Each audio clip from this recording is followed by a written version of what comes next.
I have a lazy sister who, believe it or not, made me jeopardize my career by putting my neck on the line to secure her a job. Loyalty to family can sometimes be the greatest burden, and I speak from personal experience. Let me introduce you to my sister, Stella, who is a year younger than me. We are the products of our mother's love life, which never led to marriage. The closest thing we had to a father figure was Uncle Greg, our mother's brother, who had been looking after us for as long as I can remember. It's incredible how, from the way we carried ourselves, you'd never guess we were being supported by someone who had his own family. I graduated from college before Stella and was desperately searching for a job. Knowing Uncle Greg's influence, I approached him for help. After expressing my gratitude for everything he'd done for us, I opened up about my job search. We discussed it for a while, during which I could sense that he was assessing whether my college education had been a waste or not. Fortunately, he seemed satisfied with my qualifications and promised to help me secure a job. Uncle Greg was a man of his word, so I was overjoyed. 3 days later, he called and asked me to bring all my documents to a company. To my amazement, he had secured me a position as the head of human resources. This was beyond my expectations. I had zero experience and was fresh out of college. Nonetheless, I was determined to prove myself, not wanting to let my uncle down. A year later, Stella also graduated from college and embarked on her job hunt, which proved unsuccessful. I suggested that she visit Uncle Greg for assistance, and I planned to accompany her. However, my concern was that Uncle Greg, who had high standards, would be disappointed upon meeting my sister, a law graduate. I too was disappointed, but I knew I had to let Uncle Greg assess Stella for himself. We arrived at Uncle Greg's place, and he engaged my sister in a conversation. I remained mostly silent, and even I could tell that she appeared unrefined. Uncle Greg didn't say anything about my sister, but the disappointment in his eyes was evident. After some time, he promised to help her in her job search. 2 weeks passed, and Stella hadn't received a favorable response from Uncle Greg. She reached out to him, but he would merely say he was working on it. One evening, our mother and sister approached me for a discussion after I returned from work. Exhausted, I asked to have the conversation the following morning before I headed to work. They both woke me up early the next day, and Stella started by expressing her frustration with Uncle Greg, who she believed was taking too long to find her a job. I defended him, emphasizing how good he'd been to us and that she needed to be patient. Stella, however, insinuated that Uncle Greg was now playing favorites between us, citing how quickly he had found me a job, while she had waited for weeks. Our mother chimed in, suggesting a solution for Stella's joblessness. I was initially happy for my sister until I heard the proposed solution. Our mother suggested that I use my influence as the head of human resources in my company to hire Stella as a sales agent with a high salary. I was shocked and turned to Stella to see if it was a joke. Our mother further argued that it was only natural for someone in my position to do so. She claimed that since I was the head of my department, nobody would question the hire. I hesitated to say no immediately and asked Stella if she had any experience as a sales agent. She retorted by asking if it was necessary, given her law degree. It was frustrating to see her demand a job for which she lacked the qualifications and experience. To make matters worse, both she and our mother were insisting on a high salary for her. I made it clear to my family that what they were asking for was simply not feasible. I explained to my mom that Stella's law degree had no connection to my line of work. She raised her voice, insisting that I should look at the bigger picture, which, according to her, was the substantial salary Stella would earn once I secured the job for her. I pointed out that fulfilling their request could jeopardize my career, as it might appear as favoritism if my superiors found out I'd employed someone unfit for the job. My mother and sister, however, dismissed my explanation, accusing me of not prioritizing family success. This was when I truly understood the bondage that family loyalty could become. How could they insinuate that I didn't want our family to succeed just because I declined to risk my career for their sake? It felt like pure selfishness. I reiterated my earlier stance and prepared some food. The rest of the day passed in silence, but the discussion continued to weigh on my mind. There was no way I could accede to their demands. I hadn't even been on the job for 2 years, and it wasn't time to act like I owned the place. My mom and sister started giving me the cold shoulder, essentially trying to guilt-trip me. I felt miserable in my own home, so I began intentionally coming home late to spend less time there. However, that tactic didn't improve the situation. I finally decided to seek advice from someone I knew would offer an unbiased perspective, Uncle Greg. One day, I stopped by Uncle Greg's place on my way home from work and shared everything that had been happening at home, except for the part where Stella accused him of playing favorites. Uncle Greg listened and assured me that getting a job for my sister was not a difficult task for him. He mentioned that he'd been stalling the process because he had doubts about her capabilities for the job, even in her field. He pointed out certain observations he'd made during their discussions, which I agreed with. Uncle Greg explained that if he recommended my sister for a job, it would put his own reputation at risk with his friends who were her potential employers. He made it clear that she didn't meet their expectations and could damage his standing. He also revealed that the talk of not wanting family success was an emotional ploy to manipulate and guilt-trip me into doing their bidding. He urged me not to sacrifice my budding career for my selfish sibling and suggested that I consider moving out of the house and renting my own apartment if the pressure became too much. Uncle Greg's words deeply resonated with me, and he was right. I needed to let my mother and sister understand that I was an independent person who couldn't be swayed in any direction they wished. But despite this realization, I couldn't bring myself to do it. I decided to make a one-time compromise for Stella's sake. One morning, I approached Stella and asked her to come to the office later that day to pick up her appointment letter. The relief in her demeanor was palpable, and my mother smiled, assuring me that I was making the right decision, even though I knew she was wrong. I was unknowingly setting myself up for a major disaster. Stella came to the office, received her appointment letter, and commenced work. However, the real issue was her lack of productivity, which was evident. The problem was that her role was not in her field of expertise. 2 months later, most of the staff began complaining about Stella's performance. I had to address the issue with my sister before it escalated further. I pointed out that she was not contributing to the company, yet she was overpaid compared to some hardworking, productive colleagues. I explained that, under normal circumstances, firing her would be the best option for the company, but I was using my influence to delay such a decision. Stella defended herself, claiming she was still new to the job and needed time to learn the ropes. While her reasoning was understandable, the real problem was her lack of effort and enthusiasm. She seemed to be lethargic, simply waiting for payday. Just as I was about to dismiss her, she dropped the bombshell. Stella said she was considering taking a 1-month paid leave to attend to her health, despite no apparent health issues. I knew this was just an excuse. Here was someone on the verge of facing multiple complaints, and all she seemed interested in was stirring up trouble. I sternly warned Stella against entertaining the idea of a leave and threatened to fire her if she attempted it. I didn't let the matter rest. When I got home, I brought it to our mother's attention. I reminded her of her assurance to help Stella secure a job. And now, barely 2 months into her employment, Stella was requesting 2 months of paid leave. I made it clear to our mother that if Stella's productivity didn't improve by the end of the month, I would ensure she got fired. Our mother downplayed the situation, suggesting that Stella would get the hang of it in due time. She asked me to be patient with my sister. I agreed to give Stella the month to improve her productivity, and my course of action would be determined by her performance. I patiently waited for my sister to step up and be more productive, but it was a regrettable situation for both of us.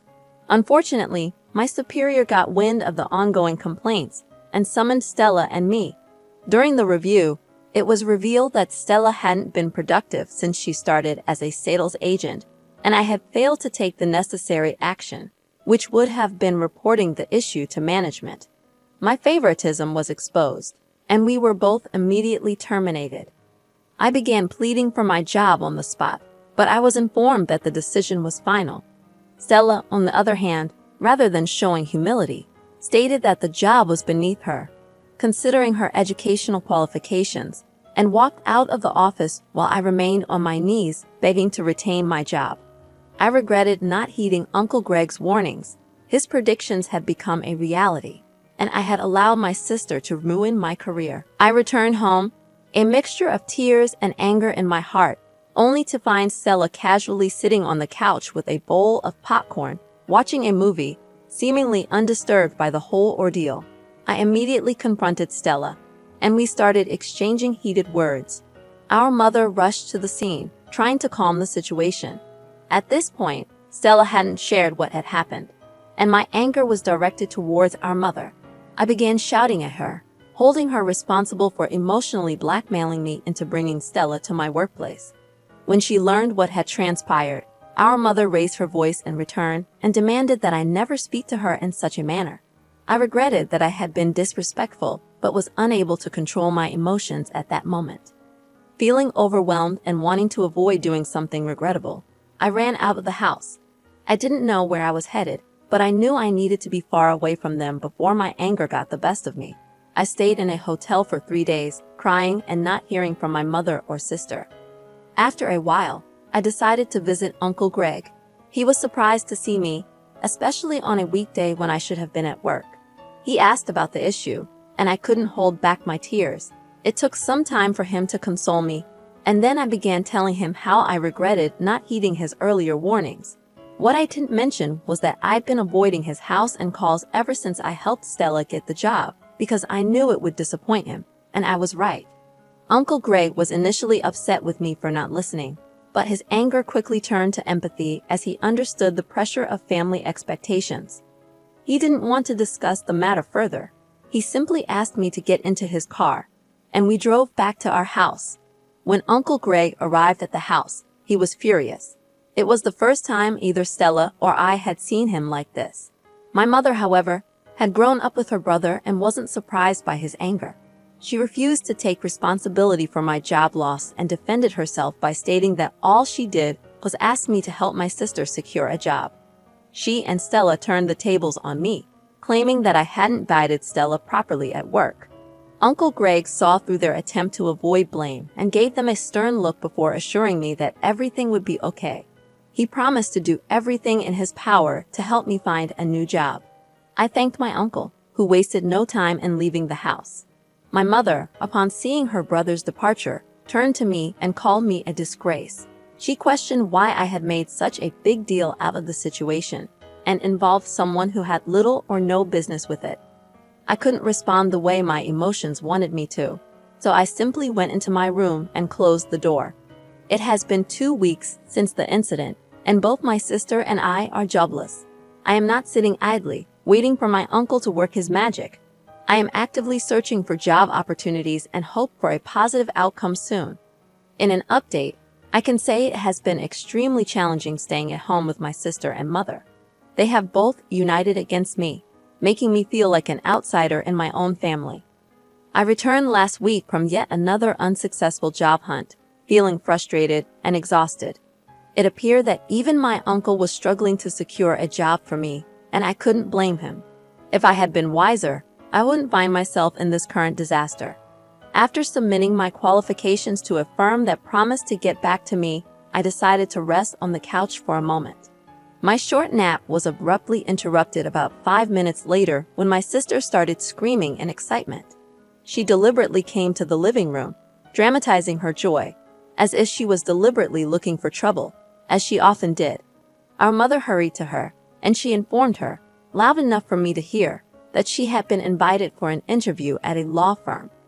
Our mother was thrilled for her, but I tried to mind my own business. However, my sister couldn't resist taking a jab at me, insinuating that she was achieving for herself what sisters and uncles, who claimed to be family, could not do for her. It was a clear reference to me and Uncle Greg. I couldn't allow her to add to my frustration, so I gave a sarcastic laugh, mentioning that people celebrated interview invitations as if they had already landed the job. Not stopping there, I added a cutting remark about interviewers discovering they'd wasted their time with an empty-headed candidate. My sister was visibly affected, and she wanted to confront me, but our mother stepped in, clearly favoring her. This didn't surprise me. I hadn't expected anything different. Stella went for the interview and returned with a smile, informing our mother, right in front of me, that she was preferred over the other candidates and was offered the job on the spot. The pay wasn't as much as she had earned in my firm, but she was assured it would triple in 3 months. My sister and mother took delight in rubbing it in my face, making me wonder about the judgment of the employers who hired her. I also wondered about the quality of the other candidates if Stella was chosen over them. Nevertheless, I decided to wait and see how it would play out because I knew my sister's track record with jobs. In the second update, I had a serious altercation with my mother this morning, all because of my sister Stella. Since she got her job, my mother decided that no one else in the house, except me, should perform any chores, no matter how minor. I had tolerated it until this morning when my mother approached me and demanded that I do Stella's laundry. The demand was insulting, and I refused outright. I told my mother that I wouldn't touch my sister's clothing even if there was a gun to my head. My mother argued that Stella needed to focus on her new job, something she claimed I lacked. According to her, we should support her in any way we could.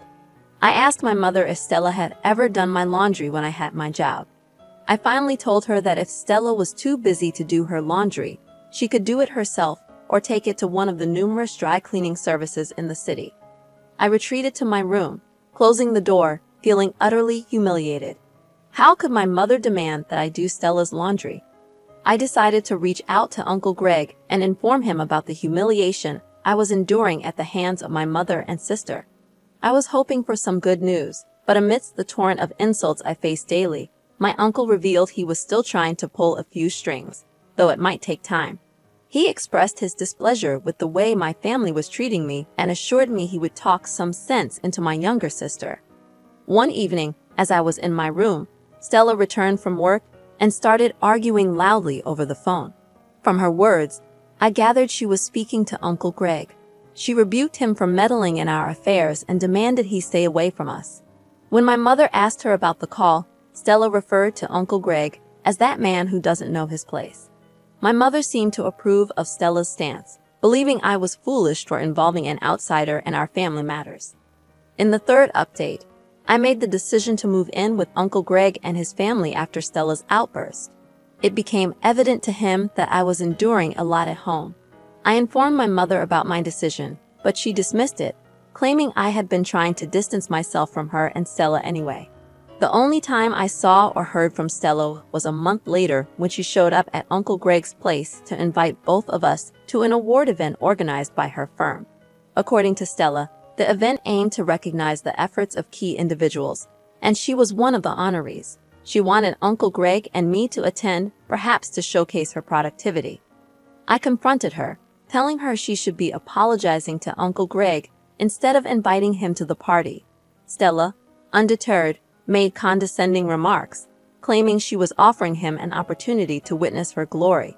I refused to attend the event, expressing my disgust at the entire situation. Uncle Greg tried to convince me otherwise, but I couldn't comprehend why he wanted us to attend a party that seemed nothing more than a charade. In the final update, everything fell into place. I finally understood why Uncle Greg insisted we attend Stella's party. In the end, despite the difficult situation, Uncle Greg insisted that I present myself at my best for Stella's party. Reluctantly, I attended the event alongside my mother. As the ceremony unfolded, individuals were recognized for their contributions. When it was Stella's turn, she confidently stepped onto the podium, radiating confidence. Unexpectedly, she cut off her boss's statement and began speaking passionately. Her words were pointed directly at me, emphasizing her triumph over the hurdles she claimed I couldn't overcome. She labeled me a failure lacking the drive to succeed. Stella praised our mother, who basked in the attention. However, to my astonishment, Stella's boss invited Uncle Greg to the stage. Surprised, Stella watched as Uncle Greg debunked her claims. He revealed the truth about how I lost my job due to Stella's actions and our mother's selfishness. Uncle Greg disclosed that he orchestrated this scheme to expose Stella's lack of productivity. Stella was publicly fired on stage, drowning in shame. My mother hurriedly left, unable to bear the humiliation.